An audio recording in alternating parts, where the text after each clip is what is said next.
So, if I'm not mistaken, you have a... Well, what do you have? What do you mean? What do I have? Well, you have some papers in your hands. You have some books at your side. And Oh, yes, I have some books, the books about lost civilizations and, full of nice little pictures and maps and stuff. Like those land drawings down there in Peru, and which, some just think they're just like bugs on the ground, that for the gods to look at. When they come out in their flying saucers, and this is, the people down there, they painted them onto the ground, or they just so that to invite the people from Hollow Earth to come fly around and look. So, this is actually something I wanted to ask about earlier, in terms of Santa Claus. Do they have an innate or natural power of flight, or is it just their technology is such that it works with them and we just sort of perceive it as an innate natural trait? Well, it's more like his sled would not really be a sled, but a sleigh, but it's an anti-gravity device. And so it just sort of floats on gravity. Fair enough. Excellent. All right. We never worked out the math to see how old they would be. That's unfortunate. I guess we will never, ever truly know. So, Mr. De Range, is there anything else that you've been looking into recently, or been up to, or have been on the trail of?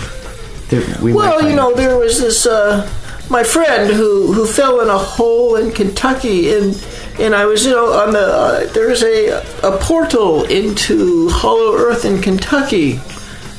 So it's the two poles in Kentucky. Well, no, there's other places, like under the pyramid, in the pyramids, and in South America there are places that people can get into Hollow Earth. There's there's caverns down there, and hollow caverns, and cities underneath the ground. Okay. So how much exploration have you personally done? Well, I've done mostly... I haven't actually been there myself. I just had a friend who fell into a hole in Kentucky, and he told me all about it. Oh, okay. So how well do you know this friend? Well, I've known him for years. We were sort of treasure hunters together. How does one be sort of a treasure hunter?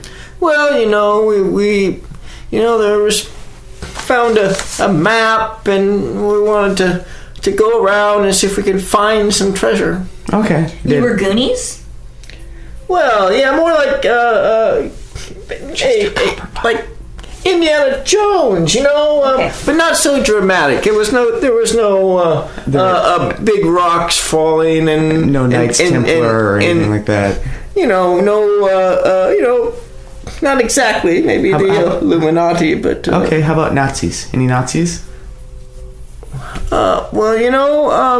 Nazis are like almost 100 years ago now. Okay. Communists? Communists, there's a few communists left in the world. Yeah. I see Russian women. I see Russian women? Yes. You mean like from a mail order bride site? I wasn't referencing that specifically, but sure. Well, a guy like me has got to leave his options open. Well, a guy like any of us, really. Not that.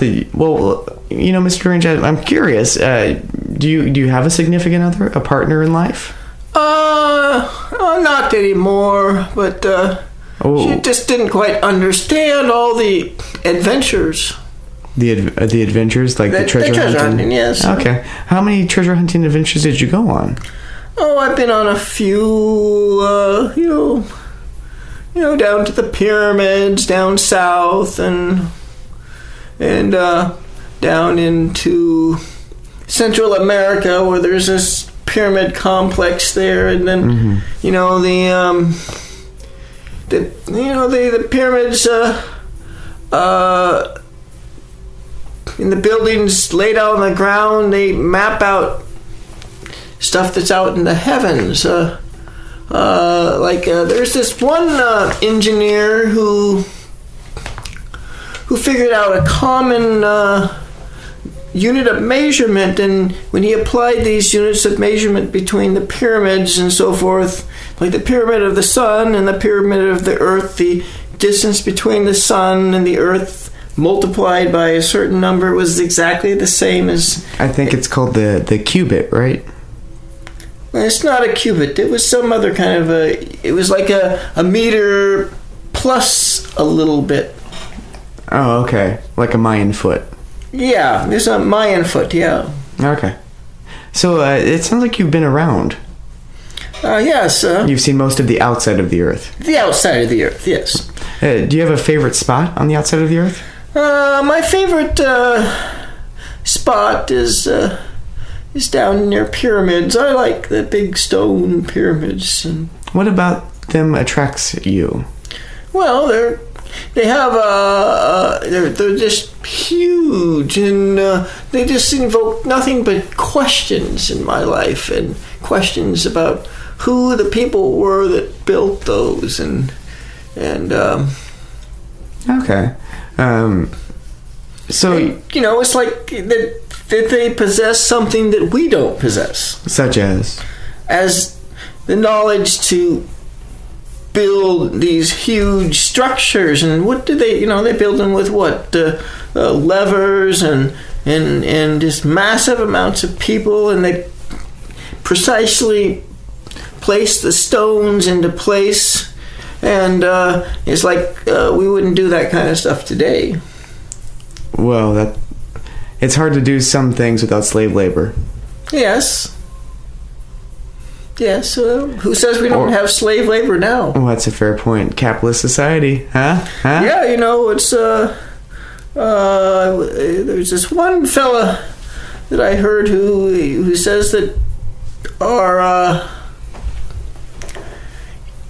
if you could locate your original birth certificate, there would be a stamp from all the banks that have bought and sold you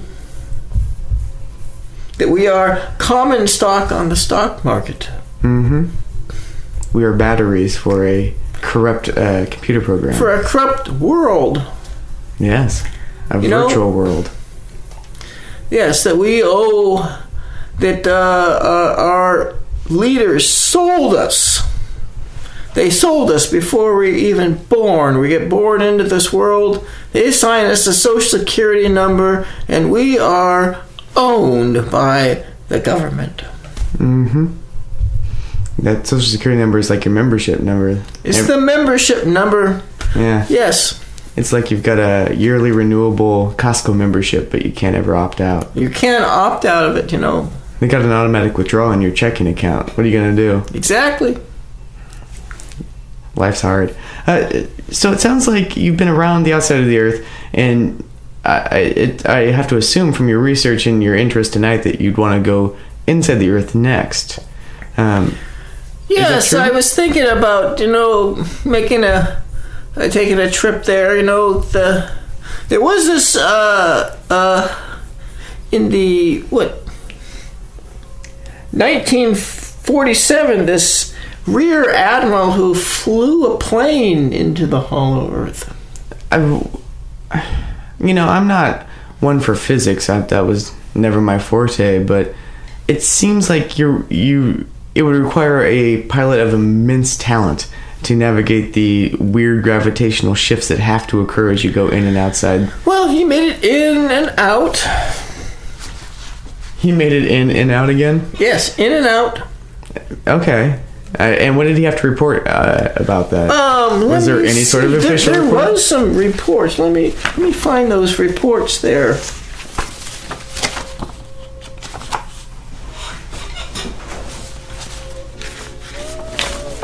Some of his observations.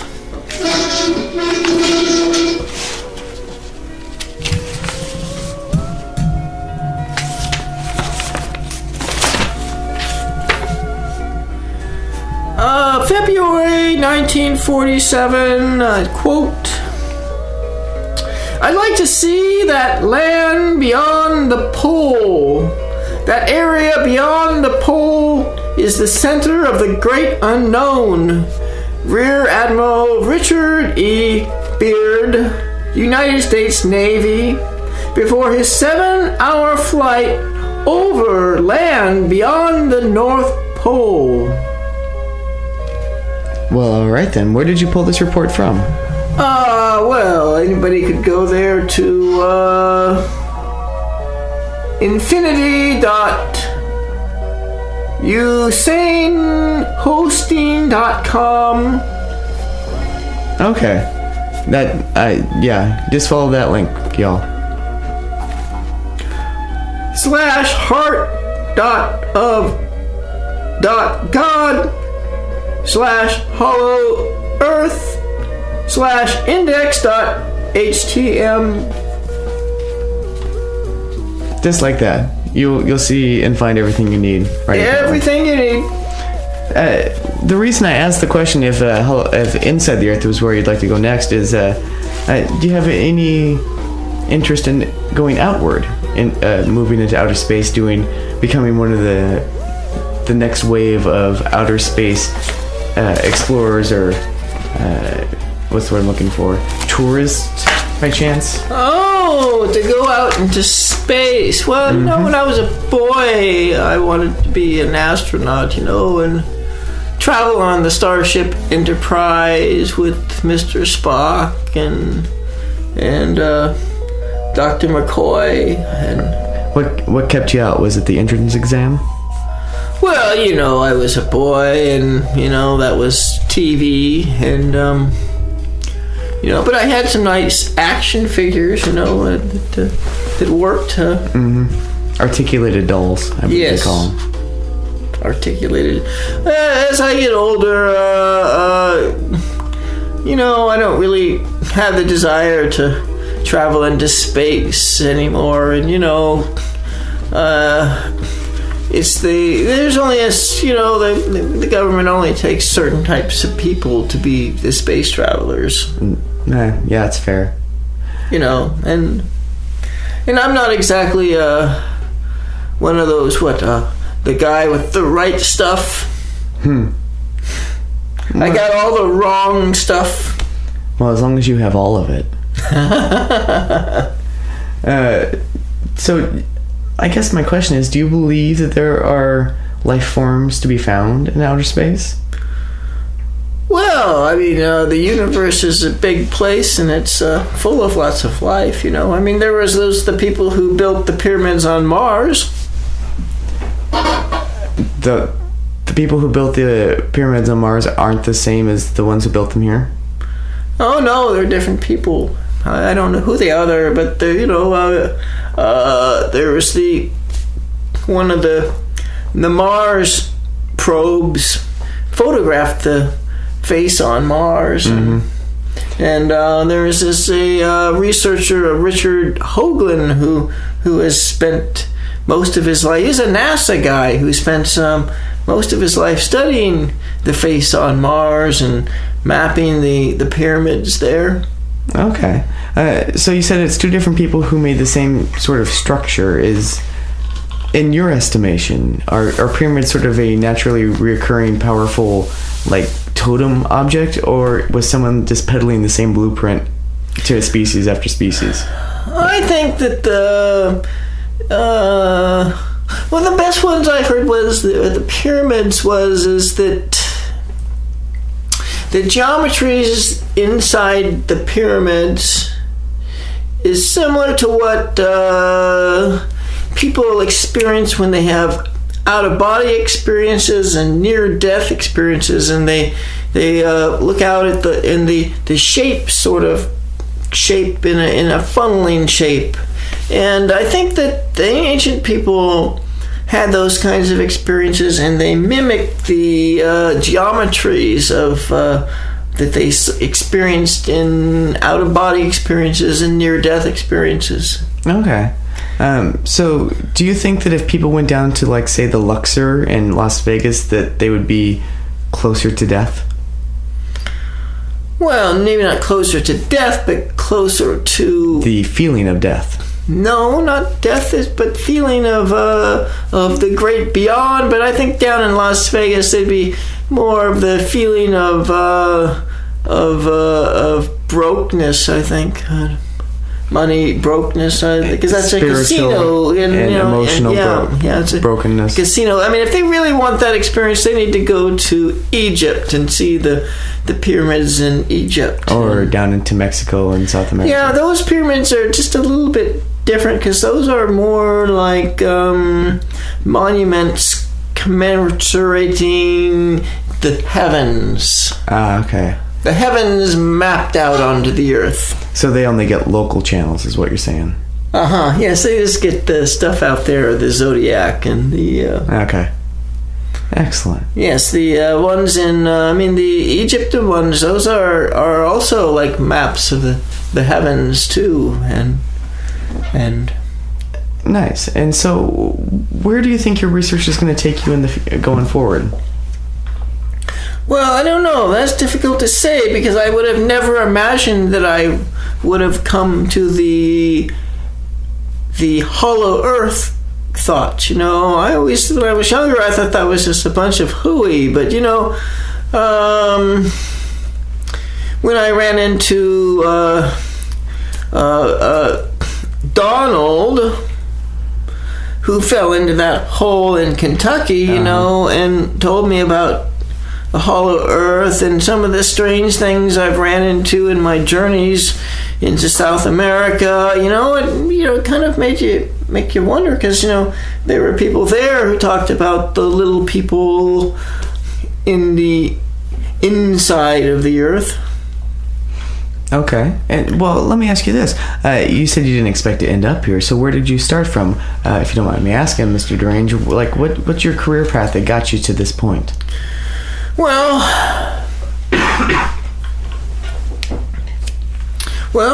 was, being an explorer when I was in my younger days, and in